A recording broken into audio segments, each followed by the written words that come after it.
Hey, welcome back. The intro to Corinth. We've been covering a lot of information about the geography, the archaeology, the religious understanding, and the history of the city of Corinth and its importance in the first century writings of Paul. Now, I want to retrace my steps a little bit. I want to go back to the resource that I have here, and I want to tell you a little bit about the games. I was talking about the Isthmian games, and I want to tell you a little bit about, more about that. In the Backgrounds of Early Christianity by Everett Ferguson, in page 100, he talks about this very thing about the games. He says, in Homeric times, they were held as part of the funeral commemoration in honor to the fallen hero. The games at the time of the great sanctuary of Zeus in Olympia are well known from the ancient Greek custom of dating events to the Olympiads and from their modern revival. But athletic competition was a further and other important festival in the Greek world.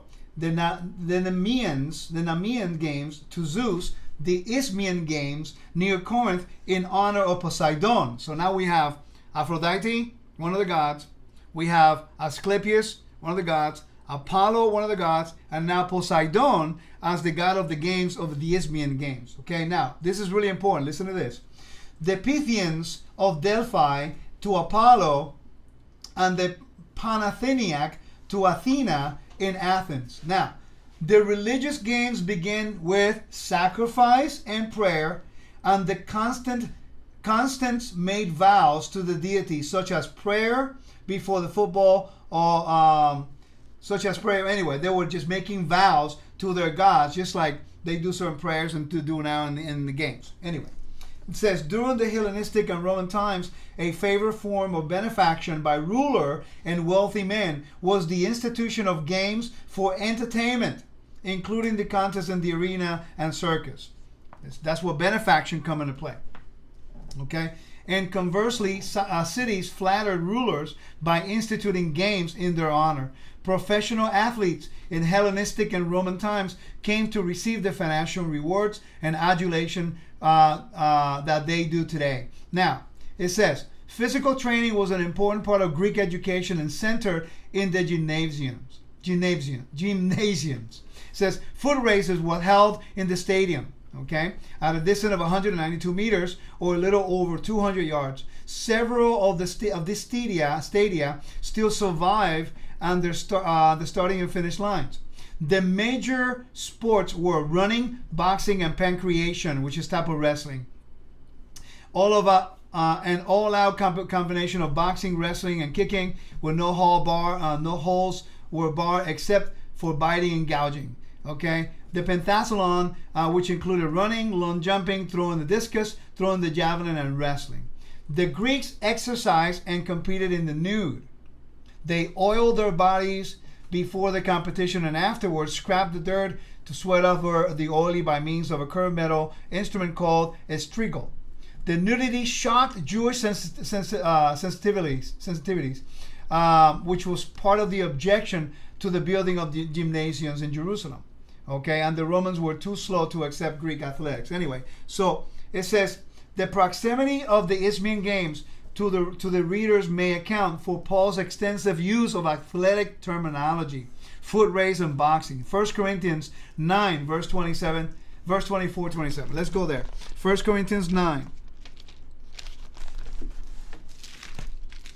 1 Corinthians 9, verse 24, 27. It says, do you not know that those who run in the race all run, but one receives the prize? Run in such a way that you may obtain it. And everyone who competes for the prize is temperate in all things. Now they do it to obtain a perishable crown, which is the dried celery, or the whatever the other one that they had there. And everyone who competes for the prize is temperate in all things. Now they do it to obtain a perishable crown, but we for an imperishable crown. Therefore I run thus, not with uncertainty. Thus I fight, not as one who beats the air, but I discipline my body to bring it into subjection, lest when I have preached to others, I myself should become disqualified. So now what Paul is doing, he's utilizing the scope of the first century to understand what is going on. Now let's move on again to the Bema. Okay, we're talking about the Bema. In in the book of Acts, chapters 18, verse 12, 13, 14, 15. Let's read these verses because this shows how the Bible is a historical book too.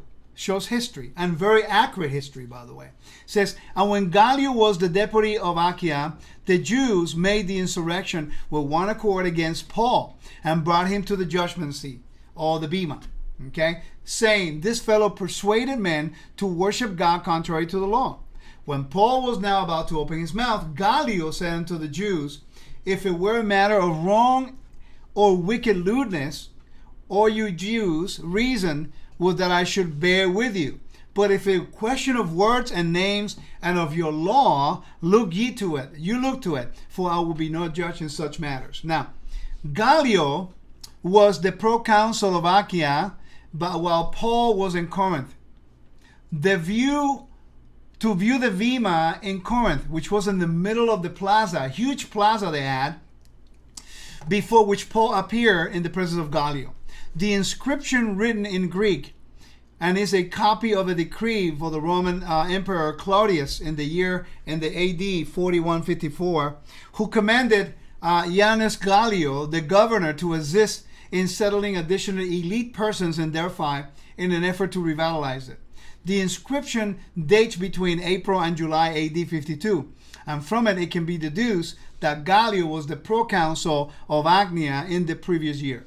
Thus, Paul's 18 months stay in Corinth in Acts 18, verse 1 through 18, included the year 51. Okay? This inscription is critical in helping to establish the chronology of Paul's presence in the book of Acts. So, the Bema that you see here is a very important archaeological finding because now it points to exactly the place where Paul was taken to. That means that if you go to this place, you can be exactly where Paul stood, and we have to confront Gallio. Now, what's really important to understand here is that Roman law made it so that the Jews can have autonomy in their synagogues, and they were allowed to deal with their issues that pertain to the Torah, and the Roman proconsul had nothing to do with it. That was out of Roman jurisdiction, given to the Jews and living in Asia Minor and in the Roman Empire by Augustus Caesar as a way to give them favor. Okay? And we can talk a little bit more about that later. And this is also here a part of the archaeological findings in the city of Corinth. All right? This is the Agora, which is the market area. You have then the right side of your screen, you have the Stoa. And the Stoa is a place where we have many shops. And you also have the other part of the Agora, which is where the shops, and that's where Paul most likely worked when he was a tent maker. All right? Now, understanding the type of houses, and the reason why I'm going to talk a little bit about this is because of what's coming next that I'm going to talk about for the next few minutes. Many people, when they study the book of Corinthians, they never consider looking into the structure of construction and architecture of Greek and Roman houses. In this case, you notice that you have a kitchen, you have a storage, then you have the bathrooms, then you have the living room, but then you have the open doors leading up to like a little plaza in the center of the house, and with a courtyard and with altar. Why? Because they used to worship their family gods. Now, if we do not understand this, then we're not going to really understand what's going on in the next few things here. Remember, they're no longer, the believers in Yeshua are no longer now able to worship in the synagogue. With the whole issue with Paul, they were thrown out of the synagogue, and now they have to meet in houses. And that creates a little bit of a problem. Because Paul, he was a Roman citizen. He could have done that. But the issue is that, what about the slaves? How about the freedmen? How about the other people? So you have a whole bunch of people meeting in the middle of their houses doing the Shabbat on the Sabbath, and the door is open. And you have people sitting at the door, and people walk by. So imagine now in that particular center of the house, whatever house, I'm not saying this one, but let's say a house that has a little garden in the middle. That's the way they were built back then. And they see, and you're walking by the way, and you see someone covering your head with a particular garment, and now you are prophesying and you are now praying. That brings a problem, because remember of imperial worship. Now, what you see now on the screen, let's read from the verse in 1 Corinthians 11 verse 4. Every man praying or prophesying, having his head covered, dishonor his head. I already told you earlier in the hour, in the first part, that I was going to show you a relief of the Pontius Maximus, which is the priest, the high priest, the emperor, bringing a sacrifice with his head covered. We know that imperial priests of Rome will cover his head every time he'll bring a sacrifice. They used to do it in public in the daytime. Okay? And they have to wear particular garments. Now, what Paul is referring to here is about praying and prophesying in public, not talking about the synagogue. Remember that the Jews had autonomy to worship in the synagogues, and in the synagogue they will cover their heads, because that's when you pray. It was a sign of respect to your God. Okay? In the temple they will cover their head. The priests have to cover their head. The Kohanim in the temple have to cover their head. So Paul is not talking against the covering with the talid when you go to the synagogue. He's not referring to that. He is talking against imperial worship. That when you pray and prophesy with your head covered, and men with your head covered, you dishonor your head. Why? Because if that's the way that it was done to honor the imperial gods. So he doesn't want you to be look like the Gentiles, to act like the Gentiles. Can you imagine? You walk by the house, and then all of a sudden you look in, and you see a group of people. They have their head covered, they're praying, and they have the head cover, and you don't know who they are. You assume, because you live in Corinth, that they are worshiping the gods, either Asclepius or Aphrodite, or they're worshiping Poseidon, or they're worshiping some Apollo, or whatever gods they worship. So Paul is saying, in public, it's always in public. Okay, let me go there in 1 Corinthians. This is something that has really transformed my thinking, because many people use these verses to think that Paul is talking against anything Hebraic, and he's not. He is bringing a correction to the lifestyle, the way they did it in imperial cult, because the children of Israel were not the only people worshiping a particular Elohim. You know, everybody worshiped gods, imperial worship, Greek mythology, and things like that. Now, when you read in verse 4 and you keep reading, it says, verse 5, for every woman who prays and prophesies with her head uncovered, dishonor her head, and that one is the same as if the head were shaved. I'm going to explain that next. For if a woman is not covered, let her also be shorn. For if it is a shameful for a woman to be shorn or shaved, let her be covered. I'm going to cover that in a minute. For a man indeed ought not to cover his head, since he is the image and the glory of Elohim, but woman is the glory of man. Okay? So in the context of what Paul is talking about here, with the information of imperial worship and ruler cult and how they used to cover their head in public and prophesy, Paul is not referring to the Sabbath service in a synagogue with a talid. He is talking about doing it in public. Okay? That's the issue. Okay? With the head covered. Let me move on. I'm finding something else around here. They're worshiping in houses. Remember that. They're not worshiping in a synagogue here. So clearly they're doing it in a public arena that people can walk by. All right. Verse 13. Judge among yourself if it's proper for a woman to pray to God with her head uncovered. Okay? Does not even. So now we're going into the issue of women. Now we already talked about the men and why. Is this making sense to you? Why men are not to cover their heads in this place in Corinth? He's not saying in Ephesus. He's not talking any other place. He's talking about in Corinth. Why? Because then you will give them the impression that you are worshiping the Elohim of Israel the way you're worshiping the gods of Rome. Is this making sense to you? Are you with me? Okay. Are you with me here? Okay, cool. All right, so let's move on to the next one. I want to show you the next slide. All right. What was the dress of a modest woman in Rome? This is a picture of a Roman woman that is considered a modest wife wearing a pala, which is a garment with her head covered the whole time. Now, in 1 Corinthians 11:5, but every woman that prayed or prophesied with her head uncovered dishonor her head. For that is even all one as if she were shaven. Now, what does that mean?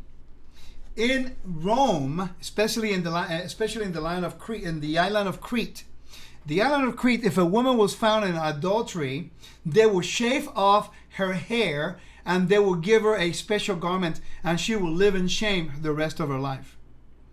So here Paul is saying, if you uncover your hair in public, you are showing yourself to be a loose woman. In the Roman Empire, a loose woman will wear a toga, and she will not cover her head.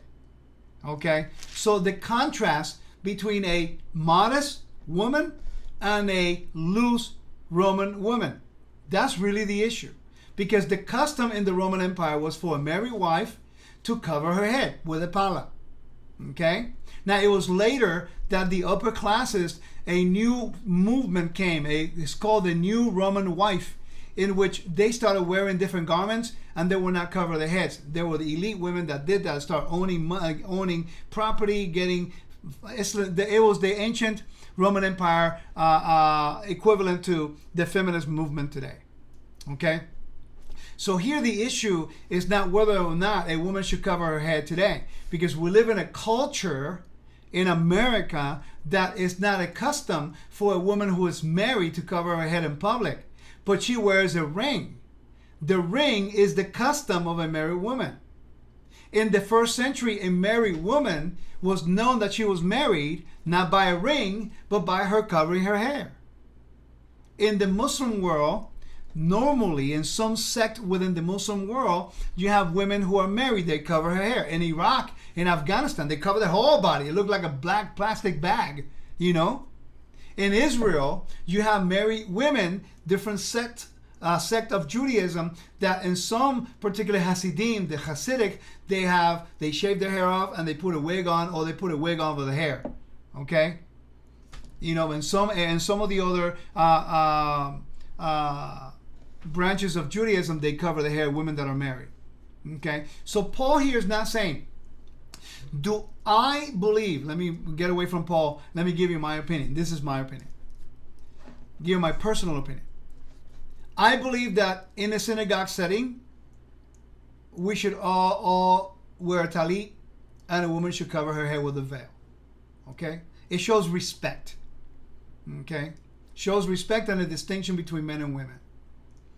In the temple, it was like that. You have the court of the women, the court of Israel. Okay? They were separated. Not because they were not equals as human beings. It's just that that was just the rules of the temple. Now, in Israel, for example, my wife, when we go to Israel, she covers her head. We are in Israel. That's the custom. We follow the Torah. So it will not, like my wife tells me when I'm in Israel, I cover my hair. I don't force her, but she knows that if she's my wife and people know me in Israel, that it will not look good for her not to cover her hair, because we are walking amongst religious people. You see what I mean? So I do believe that for the sake of, unity and things like that, a woman should cover her hair in a synagogue setting or in a service, but it's not mandatory, okay? Because we don't live in a custom and a culture that makes the women do that. Now, but if you visit Afghanistan or any Muslim Middle Eastern world, or if you go to a synagogue on Shabbat or to a religious community, you have to cover your hair. That's the custom. You have to respect that. But in the first century, Paul is dealing with women who are rebellious against their husbands by uncovering their heads. There was one particular woman in Roman, I was reading a book by Winters, in which talks about that she did not want to be married anymore to her husband. So what did she do? To show rejection of her husband, she uncovered her head in public 3 times, thus shaming him, dishonoring herself, and thus giving grounds for divorce. Okay? So, how come he says that if she uncovers her hair, her head, that is as if she's shaven? Because in ancient Crete, a woman who was caught in adultery, they would shave her hair off. So Paul is really saying, if you uncover your hair, you're going to show this honor to your husband, and then they're going to treat you as a prostitute. They're going to treat you as a loose woman. They're going to dishonor you. So that's why Paul isn't telling them to keep their heads covered, because in the Roman society, in the Roman colonies, and in Corinth, a woman who was a modest woman, a married woman, always cover her head. By the way, women were not allowed to assist to go to the Isthmian games. Why? Because they were married women and all the athletes were naked. Thus, it was not proper for a married woman to be in that scenario, in that environment. Okay? 1 Corinthians 11:6 says, "For if the woman can be not covered, let her also be shorn. And if it be shamed for a woman to be shorn and shaven, let her be covered." Because in the first century, a woman that was married and was a modest woman, if she took her head covering off, it was a sign of shame to her and her husband. And that's why Paul in Corinthians 11 talks about the structure of submissiveness and who is the head of what, to establish an order and a hierarchy so that that brings honor to the Creator. Now I'm going to take you back to the last slide here, which talks about the relief of the Pontiff Maximus, the high priest, the emperor, bringing a sacrifice to the imperial god, and he has his head covered. Chapters 11 in this context makes a lot more sense.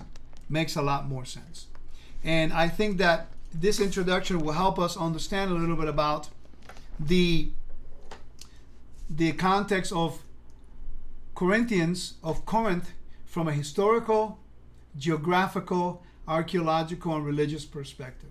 If we consider looking into the whole spectrum and the whole lifestyle of the Corinthians, 1st and 2nd Corinthians, if we study the caste system, the imperial cult, honor and shame, patron-client relationship, table fellowship, temple prostitution, and understand the Greek gods, we will have a better understanding of why Corinthians was such an important city, why Paul he stayed a long time there to preach the gospel. Why? You can reach more people. You have the Isthmian games. You have a high cosmopolitan, high traffic with merchandising. You can get one person who believes in Yeshua from Egypt. He stops there for a few months. You teach him. He returns to Egypt. He spreads the gospel. So he went to a very strategic place where he can reach the larger amount of people. I pray that this introduction was edifying to you. We threw a lot of information, but this is the way we learn. And now if you're on the website, wisdomandtorah.com, you will have the opportunity to be able to watch it as many times as you can. And I pray that we will continue to do and look into the truth of context, not only from a verse perspective or from denominationalism, but not from a religious perspective, but from a historical, geographical, archaeological, and religious perspective too, included in all the whole, spectrum of context. Remember, context, and do not believe what I say, but verify what I say. May Yahweh bless you and keep you and protect you and guide you. And thank you for allowing me the opportunity to bring this teaching to you as an introduction to our study on the book of Corinthians. Shalom. We'll see you soon. Lehitraot.